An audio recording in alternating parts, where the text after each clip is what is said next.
వెంకటేశ్వరుని సందేశము. దివ్యమంగళకరం. శ్రీ వెంకటేశ్వరుని రూపం ఆత్మజ్ఞాన ప్రబోధకరం. ఆత్మజ్ఞాన చిహ్నాలతో అలరారే వెంకటేశ్వరుని తేజోమూర్తి కడు రమ్యం.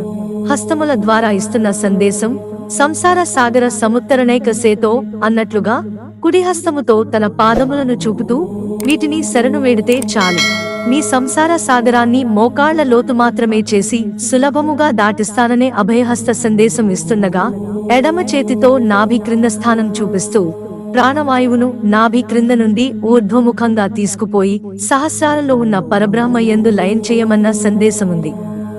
కుడి హస్తంతో నా పాదాలను శరణు వేడితే ఎడమ చేతితో నేను నా అక్కున చేర్చుకుంటానన్న సూచన ఉందని కూడా కొందరు పెద్దల విశ్లేషణ.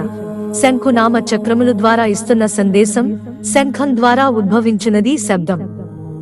శంఖారావం ద్వారా జనించే ధ్వనిలో రజో తమో గుణములను హరింపజేసి సత్వగుణమును పెంచే శక్తి ఉండడమే కాక విశ్వ చైతన్యమును ఎరుకలోనికి తెస్తుంది. కుడి ప్రక్కగల నామమును సూర్యనాడిగా, ఎడమ ప్రక్కగల నామమును చంద్రనాడిగా, మధ్యనగల నామమును బ్రహ్మనాడిగా చెప్తుంటారు. చక్రము ద్వారా కర్మ అనే శత్రువును నశింపజేయమనే సందేశముంది.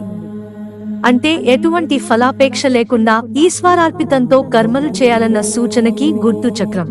జ్ఞానమును పొందమని జ్ఞాన చిహ్నముగా శంఖమును, మోక్ష చిహ్నముగా నామమును, కర్మనాశన శక్తి చిహ్నముగా చక్రమును ధరించి కర్తృత్వ భావం లేకుండా జ్ఞామును పొంది తద్వారా కుండలిని జాగృతమునర్చి మోక్షమును పొందవలేనన్న సందేశం ఈ శంఖు నామ చక్రములలో ఉంది. ప్రతిరోజు జరిగే వెంకటేశ్వరుని కళ్యాణం కూడా ఇదే తెలియజేస్తుంది.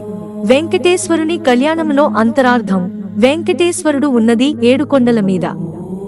7 కొండలు మానవ శరీరంలో 7 చక్రాలు. సహస్రారం మీద ఉండే ఈశ్వరుడే వెంకటేశ్వరుడు. ఇక పద్మావతి అమ్మవారు. ముందుగా ఈ తల్లి జననం గమనిస్తే నారాయణపురాన్ని రాజధానిగా చేసుకుని పరిపాలిస్తున్న ఆకాశరాజు ఓసారి యజ్ఞమును ఆచరింపదలచి ఆరణి నదీ తీరంలో బంగారు నాగాలితో కర్షణం చేస్తూ నవధాన్యములు చల్లుచుండగా పద్మశయ్యపై పరుండి బంగారు బొమ్మ వలె ఉన్న బాలిక కనబడగానే అశరీరవాణి ఈ బిడ్డ నీదే, పెంచుకో అని పలికెను. పద్మావతి అన్న పేరు పద్మమునందు జన్మించినందున వచ్చింది. అంతరంగమనే హృదయ తీరంలో బంగారు నాగలి అనే శుద్ధ సంకల్పంతో ప్రాణాయామం ద్వారా సాధన చేస్తూ నవవిధ భక్తి మార్గములను అనుచరించగా మూలాధార పద్మమునందు ఉన్న పద్మావతి సాక్షాత్కరిస్తుంది. అంటే మానవ శరీరంలో జగన్మాత కుండలిని రూపంలో మూలాధారంలో 3.5 చుట్టాలు చుట్టుకుని ఉంటుంది. ఈ మూలాధార పద్మము నుండి ఉద్భవించిన కుండలిని శక్తియే పద్మావతీదేవి.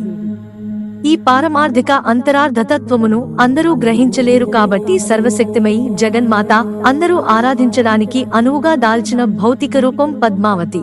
ఇది సూచించడానికే ఇక్కడ కూడా అమ్మ 7 కొండలకు మూలంలో వెలిసింది.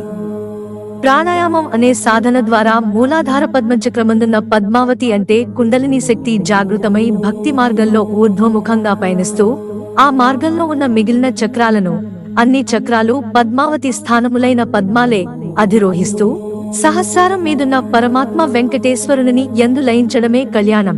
ప్రతినిత్యం తన కళ్యాణం ద్వారా ఇస్తున్న ఆత్మజ్ఞాన సందేశమిదే. మిత్రులారా, ఛానల్ సబ్స్క్రైబ్ చేసుకోవడం మర్చిపోకండి. ధన్యవాదాలు.